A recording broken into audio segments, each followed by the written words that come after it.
خب سلام دوباره میکنم، سلام دوباره، یعنی که دومین باره که دارم ویدیو ضبط میکنم. خیلی حس هیجان انگیزی داره، اما استرسش از استرس سر کلاس رفتن بیشتره تو دفعه های اول. امروز میخوام توضیح بدم که چجوری میتونیم بلندر رو، نرم افزار 3D بلندر رو به هوش مصنوعی مجهز کنیم تا کیفیت رندرامون رو ارتقا بدیم، یا با آبجکت های ساده رندرهای یه خورده پیچیده تر بگیریم و در واقع یه جورایی با بلاکینگ کردن توی فضای 3D و ساختن یه سری مش ساده یه سری خروجی پیچیده حتی بتونیم بگیریم. خیلی هیجان انگیز و باحاله، ولی مستلزم اینه که قبل از اینکه پلاگین AI رندر رو نصب بکنید روی بلندر چند تا کار انجام داده باشید.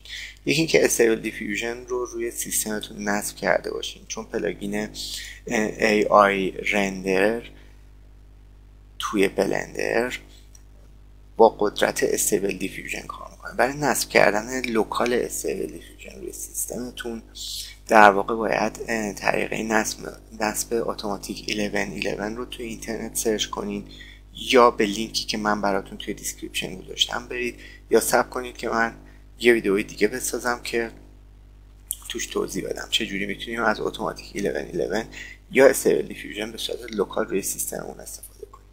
این لوکالی که دارم براتون توضیح میدم به خاطر اینه که در واقع ما از بیشتر این هوش مصنوعی یا به صورت آنلاین استفاده میکنیم، سرور در اختیار ما قرار میدن و از ما پول میگیرن. استیبل دیفیوژن این امکان رو برای شما قرار داده که به صورت رایگان و اوپن سورس در واقع این هوش مصنوعی رو به صورت لوکال روی سیستمتون استفاده کنید و هر تصویری که میخواین با استفاده از سخت افزار خودتون تولید بکنید. پس اول استیبل دیفیوژن رو نصب میکنیم. تو مرحله بعدی مطمئن میشیم که استیبل دیفیوژنمون آپدیته. برای اینکه مطمئن بشیم استیبل دیفیوژن آپدیت هست، به لوکیشنش میریم، این بالا CMD رو تایپ میکنیم و گیت پول رو که تایپ بکنیم یا استیبل دیفیوژنمون رو آپدیت میکنه یا پیام میده که already up to date، یعنی استیبل دیفیوژن آپدیت هست. مرحله بعدی اینه که پلاگین AI رندرر رو از یکی از لینک هایی که دوباره توی دیسکریپشن براتون گذاشتم به صورت رایگان دانلود بکنیم. من رایگان دانلودش کردم و آوردم توی بخشی که مد نظرم بوده، به قول معروف پیستش کردم. حالا بلندرم رو که این هم اوپن سورس و رایگان هست و واقعا نعمت بزرگی خصوصا برای ما ایرانی ها، باز میکنم بلندرم رو که ببینم پلاگینمون رو بهش معرفی کنیم و نصب کنیم. میام توی ادیت، پریفرنسز، اد آن و با زدن دکمه اینستال به لوکیشنی که AI رندرر رو توش کپی کردم میرم AI رندرر رو میزنم، همون فایل رو به صورت زیپ که هست، نمیخواد آن زیپش حتی بکنیم، به صورت زیپ انتخاب میکنم، اینستال اد آن رو که بزنم AI رندرر گزینش برام فعال میشه. این تیکو که بزنم سیستمم شروع میکنه به تنبلی کردن. تنبلیش که تموم شد، من در واقع AI رندرر رو که به قدرت استیبل دیفیوژن کار میکنه روی بلندرم دارم. به آدرس هوش مصنوعی برم، به آدرسی که هوش مصنوعی توش نصب کردم برم. نوتپد خیلی ساده است، منم به خدا کد نویسی بلد نیستم، منم طراح گرافیکم، ولی اینا رو از این اون یاد گرفتم، خیلی باحاله به درد بخوره. تو نوتپد میتونم یه سری تغییراتی بدم، به اصطلاح فکر کنم بهش میگن ترمینال زدن برای اتصال دادن یه سری نرم افزارهای اینجوری به هم دیگه است. این فایل اصلی وب یو آی رو که مال اتوماتیک 1111 یا همون استیبل دیفیوژن لوکال هست میارم میندازم تو نوتپد به همین راحتی و یک پارامتر اینجا بهش اضافه میکنم، همین اوتولانچ و مدویرم و اینا پارامترهایی که قبلا خودم اضافه کردم. یه سری آپشن توی هوش مصنوعی استیبل دیفیوژن بهم میده، یه پارامتر اضافه میکنم و اون پارامتر 2 تا خط تیره API هست. این فایل جدید رو سیو میکنم رو همون فایل قبلی که داشتم. حالا کاری که باید انجام بدم اینه که استیبل دیفیوژنم رو روشن کنم، در واقع اتوماتیک 1111 رو باز کنم که باز شدنش خود طول میکشه. ظاهرا از شانس من یه خود آپدیت هم داره، پس من اینجا ویدیو رو پاز میکنم تا آپدیت ها تموم شه و برگردم. خب ظاهرا آپدیت داره تموم میشه، 98%، یعنی آخرای کاره. اما اگه آخرای کار نباشه چی؟ خب آپدیت فور فلان installing requirements داره تموم میشه. حالا این ویدیو رو تا براتون تدوینم بکنم، اما آیا سابسکرایب میکنید یا نه؟ نمیدونم، هیچ کسی چی نمیدونه این ویدیو قرار دیده بشه یا نه. میخوام تدوین کنم و یک موسیقی ملایم زیر کار بذارم، اما استیبل دیفیوژن نمیذاره. installing requirements ممکنه که یک کدی رو یا یه چیزی رو یه جای اشتباهی دستکاری کرده باشم و استیبل دیفیوژن هم خراب شده باشه. در اون صورت مجبورم ادامه این ویدیو رو توی یک روز دیگه ضبط کنم و خستگی در تن من میماند و زود باش دیگر. خب از اتوماتیک 1111 خواهش میکنم که زودتر ما رو به یه نتیجه برسونه. آیا میخواد باز بشه؟ آیا میخواد صفحه وبی که توش استیبل دیفیوژن کار میکنه رو فعال بکنه یا نه؟ استیبل دیفیوژن جواب نمیده، پس شروع میکنم به خوندن این متنا که ببینم احیانا اگه جایی حرف از اروری چیزی داستانی زده باشه ما بدونیم که چی به چیه. خب خبری از ارور هم نیست، اونقدی که استفاده من گشه. آهان لانچینگ وب یو آی، یس یه خود طولش داد اما داره لانچ میشه. نو اس دی پی گفته در مایار رانینگ فلان رحمان واو و استیبل دیفیوژن باز میشه. این استیبل دیفیوژن لوکال، ولی با این کاری نداریم. با این میشه تصویر جنریت کرد، خیلی هم باحال، ولی ما با این کاری نداریم.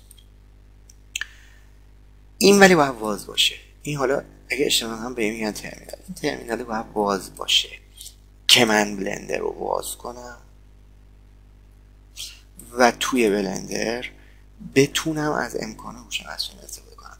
پس باید استیبل دیفیوژن باز باشه، فعال باشه که من بتونم توی بلندر از AI رندرر استفاده بکنم. خب رفقا من یه سوتی داده بودم که در واقع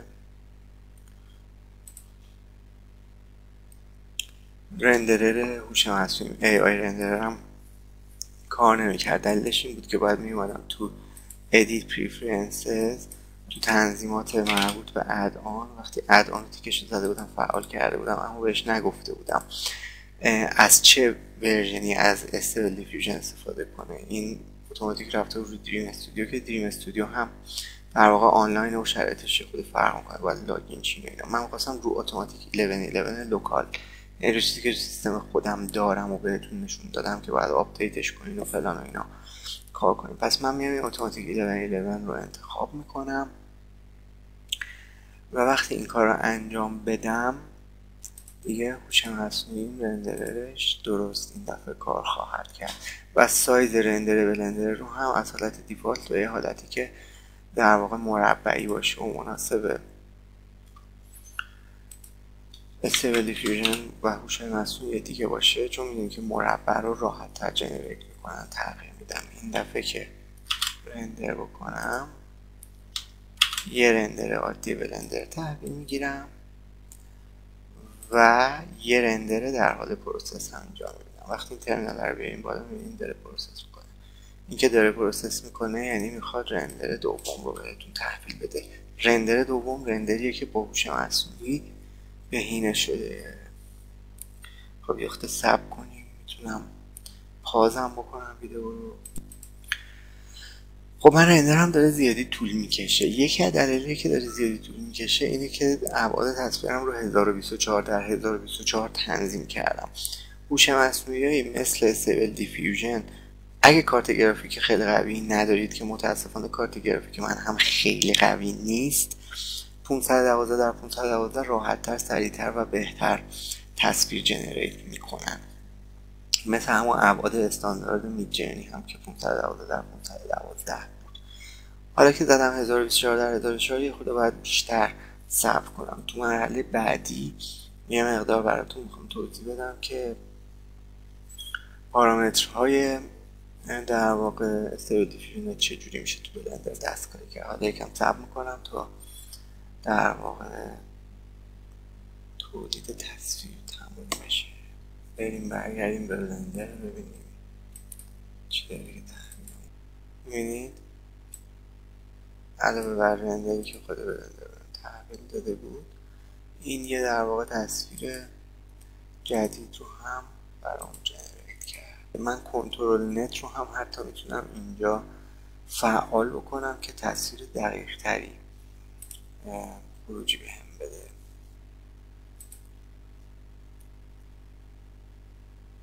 یه رندر دیگه براتون میگیرم که ببینید که این آبجکت رو دقیق تر سر جاش قرار میده. خب حالا میخوام توی بلندر یه کاراکتر خیلی ساده بسازم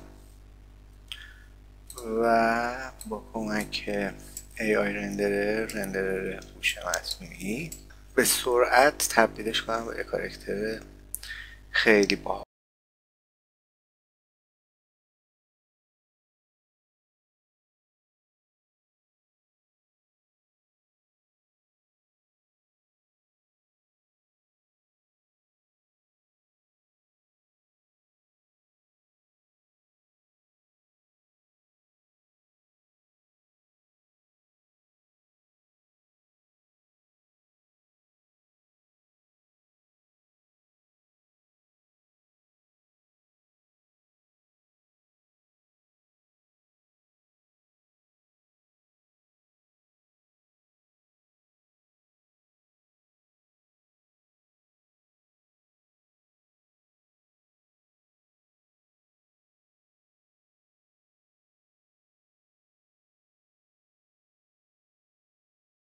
انتظار چیز خیلی فوق‌العاده خیلی جذابی هم ندارم، اما میدونم از چیزی که اینجا میبینم میتونم یه رندر باحال‌تر بگیرم.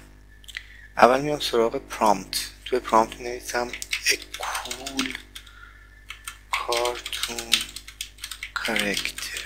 چیزی که انتظار دارم رندرم بهش تبدیل بشه، چیزی که انتظار دارم، اون چیزی که تو ویوپورت دارم میبینم به عنوان رندر به اون تبدیل بشه رو می نویسم. حالا اگه مهارت های خاص پرامپت نویسی دارید، خصوصا به مدلی که استیبل دیفیوژن درکش میکنه، اینجا همش رو باید خرج کنید. من حالا سعی میکنم یه سری توضیحات تکمیلی هم بدم که کمک کنه. کول کارتون کاراکتر، بعد دنبال سرش میتونم بگم made of مثلا polyfoam یا in the style of مثلا یه انیمیشنی رو بهش معرفی کنم، نمیدونم in the style of stop motion مثلا cartoons. اینجا تو نگاتیو پرامپت خودش دو تا چیز نوشته مثل آگلی و بد آرت. اینا در واقع کمک میکنه که رندر از چیزهای در واقع پروژه زشت و بد اتفاق نیفتن. زشت منظور حالا زشت نیست، منظور خرابیه. مثلا تو این نگاتیو پرامپت میتونید بزنید مثلا پیکسلیتد یا مثلا عکس فلو یا مثلا اینجور چیزا رو میتونید بزنید که این بفهمه اون کارا رو نکنه. مثلا بد آرت منظورش بحث فلسفی نداره، منظورش از بد آرت خروجی های هنری ضعیفه که میگه مثلا WIP یا مثلا یه همچین چیزایی، مثلا کارهای ناتمام، کارهای مشکل دار، منظور اینه، وگرنه خیلی بحث فلسفی یا زیبایی شناختی خاصی نداره. اینجا به اون یه پریست استایل داده که وقتی اپلای پریست استایل رو بزنیم یه سری پریست هنری برامون میاره. با اون استایل و حسالی که مد نظر منه چیزی اینجا به نظرم وجود نداره، ولی اینا رو خودتون میتونید امتحان کنید. چیزای باحالی توشون هست، مثلا واسه رندر ریالیستیک یا پروداکت شات، یا مثلا چه میدونم فضای دیجیتال پورتریت، یا مثلا فضای پلیگونال 3D. چیزای باحالی بهتون میده. من معمولا ازش استفاده نمیکنم، تیکش هم برمیدارم.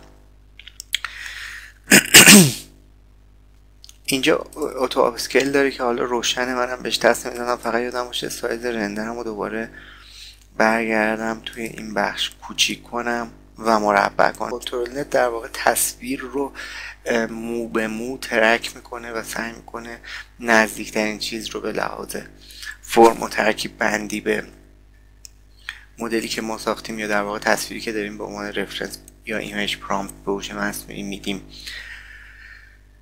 در واقع ترک میکنه. کنترل نت انواع مختلفی داره که ما می‌دونیم از اتوماتیک 11 که رو سیستممون هست مدل‌های مختلف کنترل نت رو در واقع لود بکنه. من از کنی استفاده میخوام بکنم توی این مدل، یا حالا حتی دپت هم میتونه جالب باشه. یه رندر میکنم ببینم چه اتفاقی میخواد بیفته. خب ما نور پردازیمون اول از همه اینجا میبینیم مشکل داره. بعد دوباره رندر بگیرم، نورمو میارم یه جایی توی زاویه 3/4 خوب یا بالای دوربین میزنم. نور پردازی خود بهتره. رندر ایوی نور مفصلی نذاشتم، متریالم رو شید نکردم، ولی به نظرم هوش مصنوعی تا حد زیادی این کاری که من انجام ندادم رو جبران میکنه. ببینیم چی میشه. خیلی باحاله، خیلی ناتمومه ولی خیلی باحاله.